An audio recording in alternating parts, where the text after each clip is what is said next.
independent audiophile, consider this review of someone who just wanted a pair of Bluetooth headphones that sounded pretty good.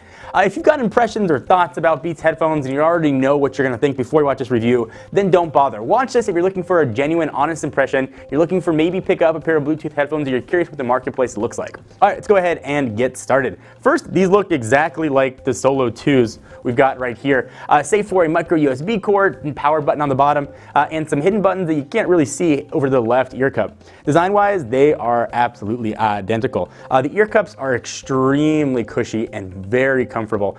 They also articulate a little bit, so they can sit on your head depending on what angle your ears might be at. They sit on your ear, not over, so some people might have an issue with that and not find it comfortable. Definitely took a little while to get used to the feel, but after a while they start to feel very, very nice.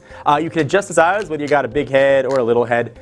Also, it's got some cushion at the top, so it's not going to hurt the very top part of your dome. I will say they were a little bit tight at first when I put these on. I don't have a giant head, but after a few days it started to feel fine and stretch out. They also seem pretty durable. You can sort of bend them and move them how you want, so if you got to throw them in a bag, it won't be an issue. And if you are traveling, you want to throw them in your bag, you just go ahead and fold them up, and you're good to go. Drop these suckers in your backpack, and you will be all set. It's got a few hidden buttons in the left ear cup. It's got a volume up and a volume down, and also sort of a button that generally will control the music player you are listening to. In my case, it launches iTunes for me. It also has a built-in mic if you want to use this to make phone calls, in case you got this on your head, you've got to pair it to your phone, a phone call comes in. Since these are Bluetooth, you're going to want to pair them to Bluetooth, and the pairing was super easy. It paired, at least for me, like any other Bluetooth device that I've got. It was like an 8-second process. I set these up on my iMac right before I updated my software to 10.10.1, and on 10.10, audio was super crackly and not good at all. I upgraded the OS like an hour later, and it absolutely worked like a charm. So you pick these up, you're having a pair of Bluetooth headphones that don't sound so good, check your software updates, see if there's something new out there. All right, so all that aside, all that design business pushed away, how do these suckers work? They're headphones, they gotta be able to play music, right? And to be honest, they sound just like the Solo 2s. As a caveat though, these do not support aptX, instead support SBC, which isn't really a big issue for me. I think these sound great. If you use Apple doesn't support aptX anyway, but audio sounded pretty solid at the beat. I'll talk a bit more about that. The original Beats were tuned for hip hop and were super bass heavy. Me though, I'm not all about that bass, and modern Beats though have a way better sound signature and are just super friendly to other genres of music. I like to listen to classical music when I work, and these sounded actually really nice doing so. No mid-range muffle at all. Pretty good about eliminating outside noise, but not great. They don't have active noise canceling, so sort of bear that in mind. Looks of the Beats are kind of polarizing. It's a polarizing company, owned by a polarizing company, and that's going to be a personal preference. They come in red, black, blue, and white. And at the time of this filming, these really bright red ones are Verizon exclusive. Personally, I'd rather not have a giant Beats logo on my ear, and I'd wager that logo ended up costing me about $100, $150. They are wireless, so using a battery. Battery life has been really awesome. I use these every day at work, and they're always on standby for 9+ hours, and I've only had to charge them once a week. In case you're wondering what's going to happen when they die, which is a big concern of mine, they come with a cable, and if you plug that cable in, it's going to turn off the power, and they'll work just like regular Solo 2 Wireless. That same cable, in case you're wondering, also has a mic and audio controls built right in, so it just turns them essentially into Solo 2s.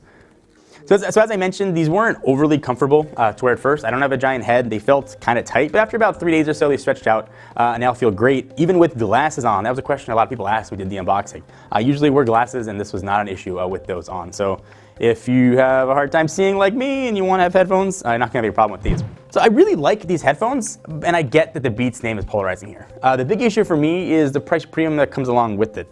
$300 is a lot of money. Like I said earlier, I prefer to have the same headphones minus that B logo for $100 to $150 less. If you don't mind spending that kind of cash on headphones, these work really well. But sure, people are going to judge you for it. People are going to judge you anyway when you're out and about, so don't let that influence your decision. Sound signature was really good. You can listen to a variety of genres. The bass isn't going to overwhelm you.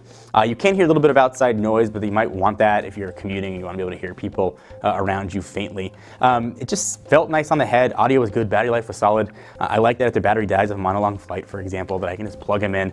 Overall, I've liked the headphones. I'm not the biggest fan of the bright look at me design on the red ones. As I mentioned, other color options are available. But ask yourself what you're looking for in a pair of headphones. Do you want a logo? Do you want good audio? Do you want to save money? If you want to save money, these are definitely not the headphones to look at. If you want something though that's going to sort of work well, perform well, have nice battery life, and you really don't care about what's on the side of it, the Beats seem to be a pretty good option. I'm sure there are way less expensive options out there that do the same thing. If you care about the logo and you want headphones that are going to work well, again, these are a pretty solid choice for you. Anyway guys, thank you for watching. Hope you enjoyed. Until next time, I'm John Renton from Buffalo. See you guys next video. Bye-bye. Thank you guys for watching another Techno Buffalo video. I hope you enjoyed. We love consumer electronics here, and if you are as passionate about them as we are, hit the big subscribe button. We've got new videos coming at you every day. We talk about phones, tablets, laptops, and everything in between. And if you like video games, check us out at Twitch, where we play video games, although admittedly not very well, at twitch.tv/technobuffalo. All the links are right down below.